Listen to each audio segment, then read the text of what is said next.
여러분 안녕하십니까? 자, 이번 시간에는요 챕터 2장 시장과 수요 공급인데요, 지난 시간에 이어서 공급 곡선에 대해서 한번 살펴보도록 하겠습니다. 자, 3절이 되겠죠. 그래서 시장 공급, 자, 이거는 생산자들이 주어진 가격에 대해서 얼마나 생산 공급하려고 하는가, 그 양을 연결한 거, 그게 바로 공급 곡선이 되죠. 자, 우선 역시 마찬가지로 시장 공급 곡선 한번 살펴보도록 할게요. 자, 첫 번째 줄 한번 살펴보시면은요, 상품에 대한 시장 수요가 소비자 또는 가게 효용 극대화를 통해서 우리 다음에 소비자 선택 이론에서 좀 더 디테일하고 엄밀하게 도출할 겁니다. 자, 상품의 공급은 누가 하는 거냐면 우선 첫 번째 기업이 하는 거고요. 기업의 목적은 뭐냐라고 하면 이윤을 획득하는 거예요. 그래서 이왕이면 이윤을 극대화하는 선택을 한다라고 보시면 되겠습니다. 그래서 이것도 생산 이론에서요, 공급 곡선 도출하는 거 살펴볼 거예요. 자, 수요 곡선도 수요에 영향 미치는 많은 요인들을 살펴본 거와 마찬가지로 이 공급 곡선도 생산 공급에 영향 미치는 요인들을 살펴볼 겁니다. 자, 그래서 공급 관련해서 함수 관계로 이렇게 표현을 할 거고요. 거기 보시면 그 상품의 가격이 우선 제일 좀 중요하다 이렇게 생각하고요. 또 공급되는 양에서 생산 요소의 가격, W로 표현했어요. 임금 같은 거 보시면 돼요. 노동의 가격이 임금이죠. 그 다음 H, 생산 기술이라 표현을 했고요. 정해진 용어는 없습니다. 그냥 기호로 표현한 겁니다. 자, 그 다음 공급자의 수, 미래에 대한 기대, 이런 거 등등등 많은 요인이 있을 거예요. 역시 마찬가지로요, 가장 중요하다 생각하는 게 그 재화의 가격이 되는 것이기 때문에 이렇게 가격과 얘네들과의 관계를 이렇게 살펴보고 공급 곡선 이렇게 나타내게 될 겁니다. 오케이? 자, 밑에서 두 번째 줄 보시면 시장의 수요와 마찬가지로 공급 함수에 영향을 미치는 요인들, 그 중에서 이런 것들 다 고정돼 있다라고 우리가 상정할 거예요. 픽스드, 세터리스 페리브스 해서 관심 없는 요인들은 고정시키고요. 칠판에 관심 있는 거 P와 Q 평면에 이렇게 나타내고, 보통은 우상향하는 게 일반적입니다. 그래서 가격이 올라갈 때 생산량을 더 증가시키니까 우상향하는 걸로 보시면 되겠습니다. 자, 여기서 34페이지 보시면 그래프가 이렇게 나와 있고요. 거기는 이제 F를 우리가 수요함수에 썼기 때문에 G라는 표현을 거기다 넣긴 했습니다. 역시 공급도요, 유량의 개념입니다. 일정 기간 동안의 플로우 개념이다 보시면 될 것 같고요. 자, 시장 공급 곡선 그래프로 나타낸 것이고요. 우상향하는 형태가 되고요. 자, 중간에 보니까 상품의 가격이 올라갈 때 기업이 더 많은 상품을 생산 공급하려고 하기 때문에 플러스 관계에 있다라고 보시면 되겠습니다.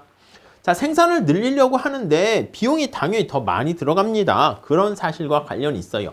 그래서 이 공급 곡선을 밑에서 올려다 보면 코스트를 의미한다 이렇게 볼 수 있어요. 내가 생산 공급할 때 최소한 이만큼의 코스트 비용이 들었으니까 나는 이만큼 돈을 받으려고 한다 이렇게 생각하시면 되겠고요.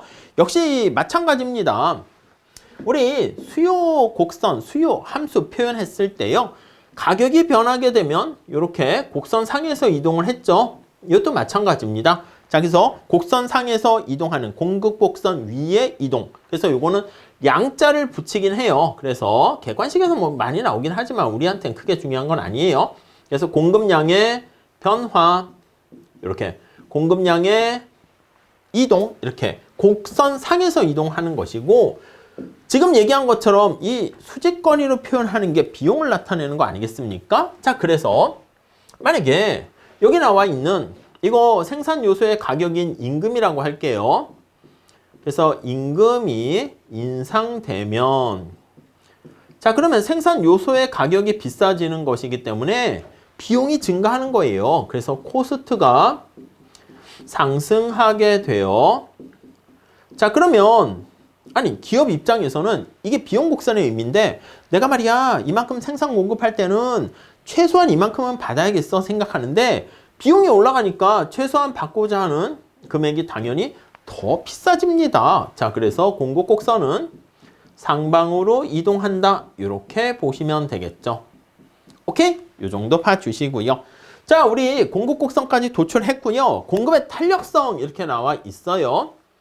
자, 수요의 탄력성과 마찬가지로 공급에도 역시 탄력성 이렇게 해서 우리가 살펴볼 수가 있겠습니다. 자, 가격의 변화 이외에 다른 탄력성도 얘기할 수 있겠지만 35페이지 가보시면요. 독립변수의 변화에 따른 공급량이 얼마나 민감하게 변화하는가 그렇게 보시면 될 것 같습니다. 자, 공급의 탄력성. 그럼 이상한 글씨 써 있죠. 그냥 책마다 달라요. 뭐 옛날에는 이렇게 에타 이렇게도 많이 쓰고요. 저는 에타로 쓰는 걸 좋아하는데 이번에 좀 바뀌었네요. 공급의 탄력성은 다음과 같이 표현이 돼서요. 자, 가격이 얼마나 변했을 때 가격의 변화율 이렇게 되는 것이고 공급량의 변화율 이렇게 해가지고 표현할 수가 있습니다. 자, 직선의 모양이 거기 쭉 나와 있는데 이걸 그대로 사용을 해서 표현을 하게 되면 제일 끝에 이건 여러분들이 따라가서 봐보세요. 사실 뭐 객관식의 문제에서는 약간 원점분의 전체 해가지고 약간 암기식으로 하는데 여기서는 직접 도출 과정을 봐야 되는데 별거 아니고 이걸 기울기 변화율과 위치의 표현을 하게 되면 밑에 나와 있는 것처럼 이렇게 표현을 할 수가 있어요. 자, 그래서 거기 보시면 공급 곡선이 이렇게 지나간단 말이야. 그러면 이 점에서 우리가 탄력성을 계산한다. 그러면 밑에 OC분의 DC. 여러분 OC가 어디야? 여기 보시면 이렇게 내려 그렸습니다. OC는 어디입니까? 이거지 이게 OC. 저는 이걸 원점까지의 거리다 해서 원점분의 그 다음에 옆에 보시면 DC는 어디입니까? 하면 공급 곡선이 요거 가로지르는 부분이 있잖아요. 그래서 요게 저는 전체라고 그냥 표현을 해요. 그래서 원점분의 전체 해가지고 그냥 살짝 보셔도 되는데 이거 암기하시기보다는 거기 뭐 그냥 BC분의 DC 해서 나와 있으니까 그거 좀 따라서 한번 도출해 보시면 좋겠습니다. 자, 그러니까 당연히 원점분의 전체 탄력성이니까 원점보다 전체가 크죠? 그러니까 이 경우는 공급의 가격 탄력성이 1보다 큰데 여기서 만약에 이게 거기 보시면 B점이잖아요. 계속 이 점으로 간다 해볼게요. 그래서 상상을 해보시죠. 저 끝까지 가서 태양까지 간다 합시다. 그러면 이게 쭉 가면 탄력성이 1보다 큰데요. 이게 저 멀리서 보면 이 차이가 거의 제로에 가깝지 않겠습니까? 그러니까 원점분의 전체 보면 원점이나 전체나 달나라에서 보면은 요 크기가 거의 제로에 가깝게 되니까 1에 수렴한다. 이렇게 보시면 돼요. 자, 그래서 B에서 여기 나와 있는 것처럼 이쪽으로 C로 가면 갈수록 공급의 가격 탄력성은 1보다 큰데 이쪽으로 갈수록 공급의 가격 탄력성은 1에 수렴한다. 뭐 이런 식으로 볼 수가 있겠습니다. 자, 그 정도 보시고.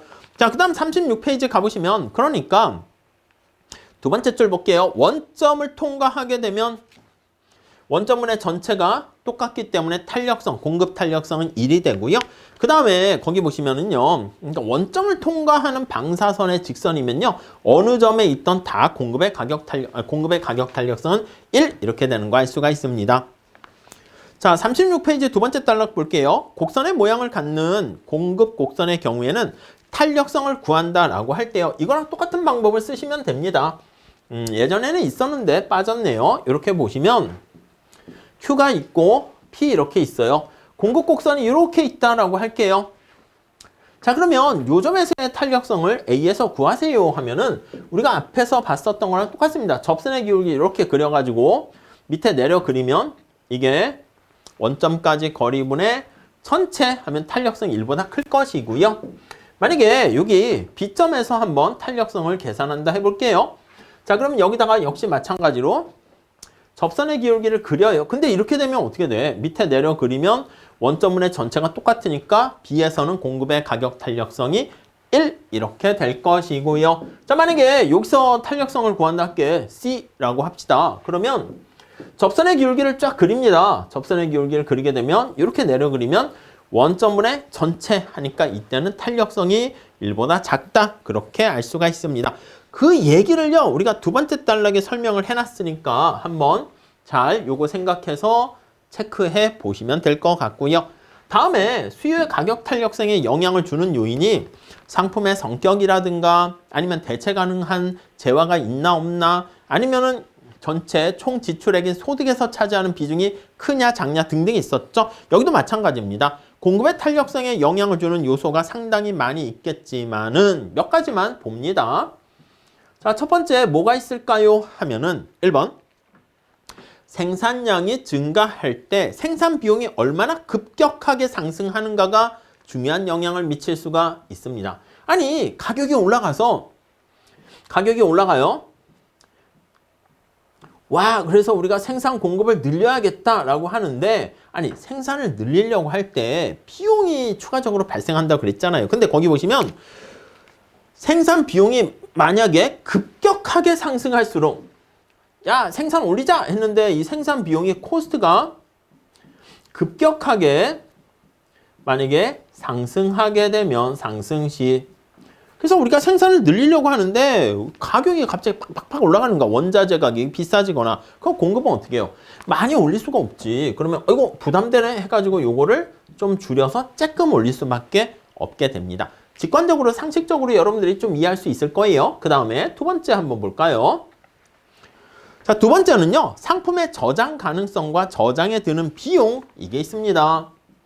저장 가능성과 저장할 수 있는가 없는가 그리고 저장 비용 같은 말이에요. 이게 여러분 저장 비용이 굉장히 많이 든다 그러면 저장이 불가능하다라는 얘기랑 똑같습니다. 여러분 콜라 사이다와 만약에 사과 한번 생각해 볼게요. 사과는 오랫동안 저장하기가 힘들지 않습니까?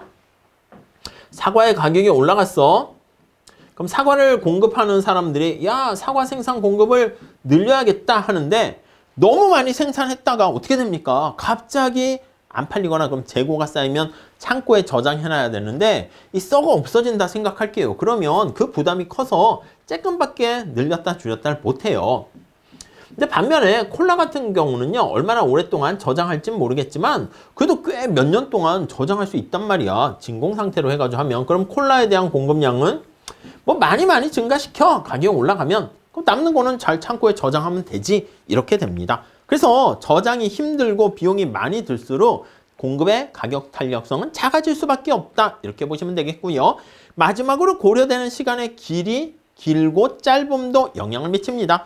고려되는 시간이 길수록 생산 과정에서 적응 능력이 커지게 되니까 단기보다는 장기일 때가 좀 더 탄력성이 커진다 이렇게 보시면 돼요. 그러니까 수요와 공급 다 마찬가지로 시간에 대해서 판단할 때는요. 단기에는 좀 탄력성이 작고요. 장기에는 탄력성이 크다 이렇게 생각하시면 되겠습니다. 오케이? 자, 이렇게 정리하시고요. 우리 챕터 2장 마무리 짓게요. 여러분들께서는 내용을 스스로 좀 정리 복습하시고요. 뒤에 연습 문제를 좀 풀어보시면 좋을 것 같습니다. 자, 다음 시간에 또 이어서 같이 공부하도록 할게요. 감사합니다.